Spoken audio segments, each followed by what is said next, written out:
Hi, my name is Nazmeen and I have 5+ years of teaching experience in commerce. आज हम discuss करेंगे outsourcing and WTO के बारे में। चलिए फिर शुरू करते हैं आउटसोर्सिंग से। आउटसोर्सिंग का मतलब होता है किसी बिजनेस सर्विस को अपनी ऑर्गेनाइजेशन के अंदर खुद करने के बजाय किसी एक्सटर्नल सोर्स या थर्ड पार्टी से करवाना। ज़रूरी नहीं है कि आउटसोर्सिंग हमेशा किसी फॉरेन कंट्री को ही दी जाए, ये सेम कंट्री के अंदर किसी दूसरी कंपनी को भी दी जा सकती है। आउटसोर्सिंग के अंदर कई टाइप की सर्विसेज आती हैं, जैसे legal advice, computer services, advertisement, security services. अगर इजी लैंग्वेज में समझे तो आउटसोर्सिंग का मतलब है जो काम पहले आपकी ऑर्गेनाइजेशन के अंदर आपकी अपनी टीम करती थी, उसी काम को परमानेंटली नए एम्प्लॉयज़ रखने के बजाय किसी थर्ड पार्टी या स्पेशलाइज्ड कंपनी को कॉन्ट्रैक्ट पर दे देना। इससे कंपनी अपना टाइम, पैसा और रिसोर्सेज बचा पाती है और एक्सपर्ट से बेहतर क्वालिटी की सर्विस भी रिसीव कर लेती है। इसे एक एग्जांपल से समझते हैं। मान लीजिए आपकी कंपनी को अपने प्रोडक्ट का एडवर्टीजमेंट करवाना है। अब आप सिर्फ एडवर्टीजमेंट के लिए अपनी पूरी एडवर्टाइजिंग एजेंसी तो नहीं बनाएंगे। आप क्या करेंगे? आप किसी प्रोफेशनल एडवर्टाइजिंग कंपनी को हायर करेंगे जो आपकी कंपनी के लिए एडवर्टीजमेंट तैयार करेगी। यानी आपने अपनी एडवर्टीजमेंट सर्विस को आउटसोर्स कर दिया। इसी तरह security services, customer care, accounting, IT support जैसी कई सर्विसेज भी आउटसोर्सिंग के थ्रू करवाई जाती हैं। अब आउटसोर्सिंग से जुड़े कुछ की पॉइंट समझ लेते हैं। फर्स्ट है result of globalisation. Outsourcing globalisation का एक बहुत इंपॉर्टेंट रिजल्ट है। ग्लोबलाइजेशन की वजह से अलग अलग कंट्रीज़ की कंपनीज अब आसानी से एक दूसरे की सर्विसेज का यूज़ कर सकती हैं। इसी वजह से आउटसोर्सिंग पूरे वर्ल्ड में तेज़ी से बढ़ रहा है। Second is rapid growth in service sector. आज के समय में इंडस्ट्रियल सर्विस सेक्टर में आउटसोर्सिंग एक मेजर बिजनेस एक्टिविटी बन चुकी है। कई कंपनीज अपने नॉन कोर एक्टिविटीज़ को आउटसोर्स करके अपने मेन बिजनेस पर ज़्यादा ध्यान देती हैं। थर्ड है role of information technology. IT और कम्युनिकेशन टेक्नोलॉजी में हुई रैपिड डेवलपमेंट ने आउटसोर्सिंग को और भी तेज़ी से बढ़ाया है। आज इंटरनेट और डिजिटल कम्युनिकेशन की मदद से कंपनीज दुनिया में किसी भी कोने से सर्विसेज रिसीव कर सकती हैं। Fourth is modern telecommunication. Modern telecommunication links की हेल्प से टेक्स्ट, वॉइस और विजुअल डेटा को आसानी से डिजिटाइज करके रियल टाइम में एक देश से दूसरे देश भेजा जा सकता है। यही रीज़न है कि आज इंडिया में बैठकर एम्प्लॉयज़ अमेरिका, ब्रिटेन या किसी भी दूसरे देश की कंपनीज़ के लिए आसानी से काम कर सकते हैं। अब देखते हैं कि इंडिया आउटसोर्सिंग के लिए एक फेवरेबल डेस्टिनेशन क्यों बन गया है। Advantages of outsourcing in India. First point है availability of skilled man power. India के पास बड़े नंबर्स में स्किल्ड प्रोफेशनल्स अवेलेबल हैं। यही रीज़न है कि दुनिया के कई एमएनसीज इंडियन प्रोफेशनल्स पर भरोसा करती हैं और अपनी सर्विसेज इंडिया को आउटसोर्स करती हैं। Second is favourable government policies. Indian government ने फॉरेन कंपनीज को अट्रैक्ट करने के लिए कई फेवरेबल पॉलिसीज़ अपनाई हैं, जैसे टैक्स हॉलीडेज, टैक्स कंसेशंस और सम अदर इंसेंटिव्स। इन पॉलिसीज़ की वजह से फॉरेन कंपनीज इंडिया में आउटसोर्सिंग करना पसंद करती हैं। थर्ड है लो लेबर कॉस्ट। इंडिया में skilled employees other developed countries की कंपैरिजन में कंपैरेटिवली चीपर अवेलेबल हो जाते हैं। इससे कंपनीज़ की ऑपरेटिंग कॉस्ट कम होती है और उनका प्रॉफिट बढ़ जाता है। Fourth is growth of Indian IT industry. India का आईटी इंडस्ट्री पूरी दुनिया में अपनी अलग पहचान बना चुका है। इंडियन आईटी कंपनीज़ ने ये प्रूव किया है कि वे इंटरनेशनल लेवल पर हाई क्वालिटी सर्विसेज प्रोवाइड कर सकती हैं। इसी वजह से आउटसोर्सिंग के एरिया में इंडिया की डिमांड लगातार बढ़ रही है। इसका एक एग्जांपल है इंडिया की business process outsourcing. BPO companies पूरी दुनिया में अपनी सर्विसेज प्रोवाइड कर रही हैं। इसकी वजह से भारत को वैल्यूएबल फॉरेन एक्सचेंज भी रिसीव होता है, जो हमारी कंट्री की इकोनॉमी के लिए प्रॉफिटेबल है।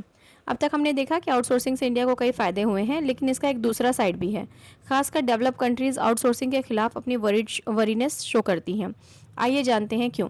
Criticism of outsourcing in India. First is flow of income towards India. Develop countries का मानना है कि जब उनकी कंपनीज इंडिया को आउटसोर्सिंग देती है तो उनकी इकोनॉमी का एक हिस्सा इंडिया की इकोनॉमी में ट्रांसफ़र होने लगता है। यानी जो इनकम उनके देश में जनरेट हो सकती थी उसका कुछ हिस्सा इंडिया में आने लगता है। यही रीज़न है कि वे आउटसोर्सिंग का अपोज करते हैं। Second is loss of employment. Develop countries का सबसे बड़ा कंसर्न एम्प्लॉयमेंट है। अगर उनकी कंपनीज इंडिया जैसे कंट्रीज से काम करवाने लगे तो उनके अपने देश में जॉब अपॉर्चुनिटीज़ कम हो सकती हैं। इससे अनएम्प्लॉयमेंट बढ़ने की चांसेस भी बढ़ जाती है। Third is pressure on domestic industries. कुछ एक्सपर्ट्स का यह भी मानना है कि लगातार आउटसोर्सिंग होने से डेवलप कंट्रीज़ की डोमेस्टिक सर्विस इंडस्ट्रीज पर दबाव बढ़ सकता है। इससे लोकल बिजनेस की ग्रोथ अफेक्टेड होती है। Fourth is dependence on foreign countries. कुछ लोगों का मानना है कि किसी दूसरी कंट्री पर ज़्यादा डिपेंड होना लॉन्ग टर्म में रिस्क बना सकता है। आज के ग्लोबल सिनारियो में इंटरनेशनल रिलेशंस लगातार बदलते रहते हैं। कोई भी कंट्री हमेशा परमानेंट फ्रेंड या परमानेंट एनिमी नहीं होती। इसीलिए किसी एक कंट्री पर पूरी तरह डिपेंडेंट होना एक अच्छी बिजनेस स्ट्रैटेजी नहीं माना जाता। अगर फ्यूचर में पॉलिटिकल या इकोनॉमिक्स प्रॉब्लम आए तो बिजनेस ऑपरेशंस भी अफेक्ट हो सकते हैं। अब हम अपने अगले टॉपिक वर्ल्ड ट्रेड ऑर्गेनाइजेशन यानी डब्ल्यूटीओ की बात करते हैं। वर्ल्ड ट्रेड ऑर्गेनाइजेशन, आपने इसके बारे में शायद क्लास 10th के सोशल साइंस में पढ़ा होगा, लेकिन यहाँ हम इसे बिजनेस स्टडीज़ और इंडियन इकोनॉमी के पर्सपेक्टिव से समझेंगे। फर्स्ट है हिस्ट्री ऑफ डब्ल्यूटीओ। डब्ल्यूटीओ से पहले एक ऑर्गेनाइजेशन हुआ करती थी जिसका नाम था गैट। गैट का पूरा नाम है general agreement on tariffs and trade. इसकी शुरुआत 1948 में 23 कंट्रीज़ के साथ हुई थी। इसका मेन एम इंटरनेशनल ट्रेड को बढ़ावा देना और मेंबर कंट्रीज़ को इंटरनेशनल मार्केट में इक्वल अपॉर्चुनिटीज़ प्रोवाइड करना था। गैट मेंबर कंट्रीज़ के बीच होने वाले मल्टीलेटरल ट्रेड एग्रीमेंट्स को एडमिनिस्टर करता था और फेयर ट्रेड प्रैक्टिसेस को प्रमोट करता था। टाइम के साथ इंटरनेशनल ट्रेड का एरिया बढ़ता गया, इसलिए एक ज़्यादा पावरफुल और ऑर्गेनाइज्ड ऑर्गेनाइजेशन की ज़रूरत महसूस हुई। इसी वजह से 1 जनवरी 1995 को डब्ल्यूटीओ की इस्टेब्लिशमेंट हुई, जिसने गैट की जगह ले ली। यानी डब्ल्यूटीओ गैट का सक्सेसर ऑर्गेनाइजेशन है।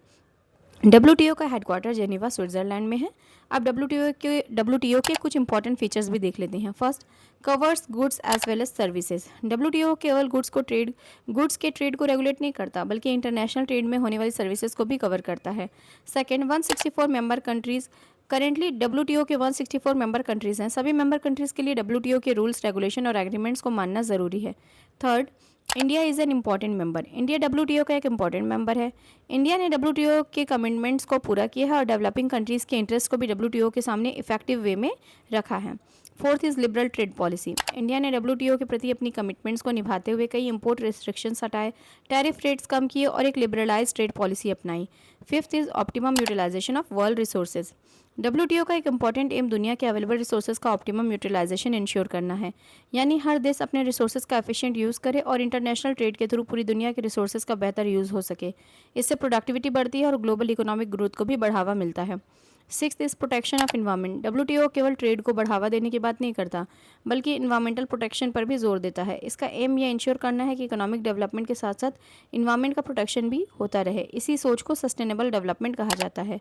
सस्टेनेबल डेवलपमेंट का मतलब है ऐसा डेवलपमेंट जो करंट जनरेशन की नीड्स को पूरा करे, लेकिन फ्यूचर जनरेशन की नीड्स के साथ कॉम्प्रोमाइज़ ना करे। मतलब हमें ऐसी एक्टिविटीज़ नहीं करनी चाहिए जिनमें आज तो हमें फ़ायदा हो जाए, लेकिन आने वाली जनरेशन्स को नुकसान उठाना पड़े।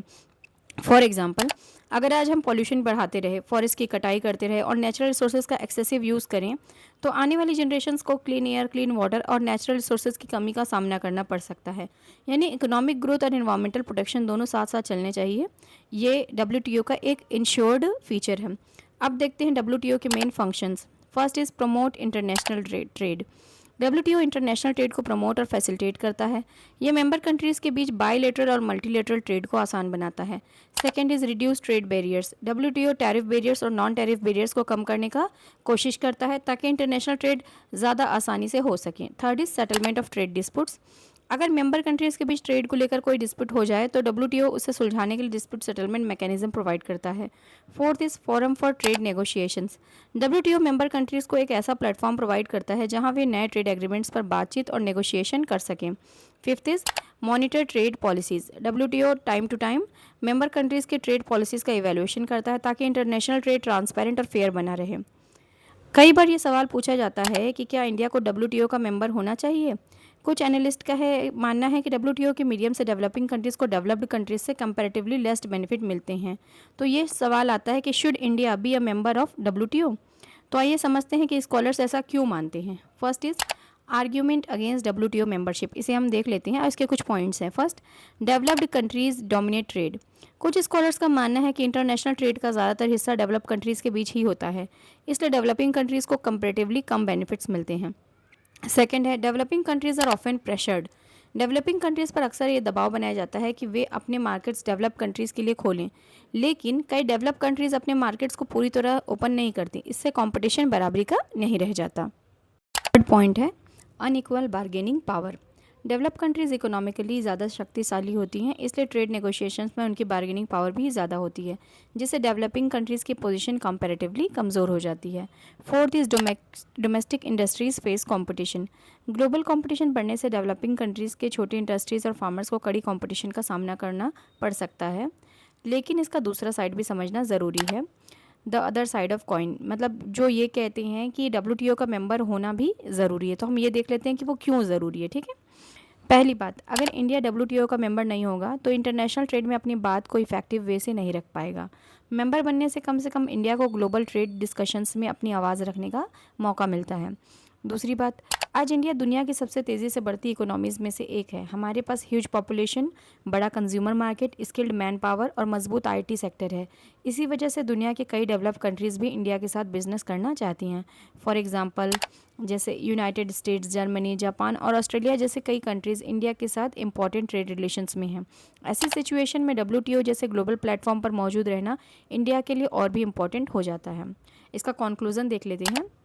ये कहना पूरी तरह सही नहीं होगा कि डब्ल्यूटीओ केवल नुकसान पहुंचाता है। हाँ, कुछ चैलेंजेस ज़रूर हैं, लेकिन डब्ल्यूटीओ इंडिया को इंटरनेशनल मार्केट में नई अपॉर्चुनिटीज़ भी प्रोवाइड करता है। इसलिए इंडिया को डब्ल्यूटीओ का मेंबर बने रहकर अपने नेशनल इंटरेस्ट को सेव करते हुए अवेलेबल अपॉर्चुनिटीज़ का ज़्यादा से ज़्यादा फ़ायदा उठाना चाहिए। अब आगे बढ़ने से पहले एक छोटी सी बात, कुछ इंपॉर्टेंट टर्म्स ऐसी हैं जिनमें स्टूडेंट्स अक्सर कन्फ्यूज़न कर बैठते हैं, इसलिए उन्हें भी हम एक बार अच्छे से समझ लेते हैं। फर्स्ट है बायलैटरल ट्रेड। आपने सुना भी होगा, मैंने अभी जो एक्सप्लेन किया था उन सब में एक जगह था, ठीक है। बायलैटरल ट्रेड, बायलैटरल ट्रेड का मतलब होता है दो देशों के बीच होने वाले एक्सपोर्ट और import of goods and services. यानी जब सिर्फ दो कंट्रीज आपस में ट्रेड करती हैं तो उसे बायलैटरल ट्रेड कहते हैं। फॉर एग्जांपल, अगर इंडिया और जापान के बीच गुड्स और सर्विसेज का ट्रेड हो रहा है तो इसे बायलैटरल ट्रेड कहा जाएगा। सेकेंड है मल्टीलेटरल ट्रेड। अगर दो से ज़्यादा कंट्रीज़ आपस में ट्रेड करें तो उसे मल्टीलेटरल ट्रेड कहते हैं। यानी मोर देन टू कंट्रीज़ के बीच होने वाला exchange of goods and services multilateral trade कहलाता है। फॉर एग्जांपल, अगर इंडिया, यूएस, जर्मनी और ऑस्ट्रेलिया आपस में ट्रेड कर रहे हैं तो यह मल्टीलेटरल ट्रेड का एग्जाम्पल होगा। थर्ड है टैरिफ बैरियर। टैरिफ बैरियर वे टैक्सेस या इंपोर्ट ड्यूटीज़ होती हैं जो इंपोर्टेड गुड्स पर लगाई जाती हैं। इनका मेन एम इंपोर्टेड प्रोडक्ट्स को थोड़ा महंगा बनाना होता है ताकि लोग डोमेस्टिक प्रोडक्ट्स को ज़्यादा प्रेफरेंस दें और हमारे डोमेस्टिक प्रोड्यूसर्स को प्रोटेक्शन मिल सके। फॉर एग्जांपल, अगर किसी इंपोर्टेड मोबाइल फ़ोन पर 20% इंपोर्ट ड्यूटी लगा दी जाए तो उनकी प्राइसेस बढ़ जाएगी। ऐसे में कई कंज्यूमर्स डोमेस्टिक ब्रांड की तरफ शिफ्ट हो सकते हैं। याद रखिए, टैरिफ बैरियर का सीधा असर प्राइस पर पड़ता है। फोर्थ है non tariff barriers. Non tariff barriers में गवर्नमेंट इंपोर्टेड गुड्स पर टैक्स नहीं बढ़ाती बल्कि उनकी क्वांटिटी या एंट्री पर रिस्ट्रिक्शंस लगा देती है। यानी यहाँ प्राइस नहीं बल्कि क्वांटिटी या परमिशन को कंट्रोल किया जाता है। इसके दो कॉमन एग्जांपल्स हैं, import Kota and import licensing. Import Kota का मतलब है कि किसी प्रोडक्ट को केवल एक फिक्स्ड क्वांटिटी ही इंपोर्ट की जा सकती है, ठीक है। मतलब उसकी क्वांटिटी डिसाइड कर दी जाती है कि इससे ज़्यादा वो हमारे देश में नहीं लाया जा सकता है फॉर द टाइम बिंग। वहीं इंपोर्ट लाइसेंसिंग का मतलब है कि कुछ गुड्स को इंपोर्ट करने से पहले गवर्नमेंट से परमिशन लेना ज़रूरी होता है। आई होप कि आपको अब तक का सब कुछ क्लियर हो गया होगा। नेक्स्ट पार्ट में मैं डिमोनेटाइजेशन एक्सप्लेन करूंगी। मैं ज़्यादा बड़े वीडियोस नहीं बनाना चाहती हूँ ताकि आप एक एक कॉन्सेप्ट को इजीली समझ सकें और आपके ऊपर बर्डन भी ना हो एक साथ। Hopefully see you again in the next video. Till then, like, share, subscribe.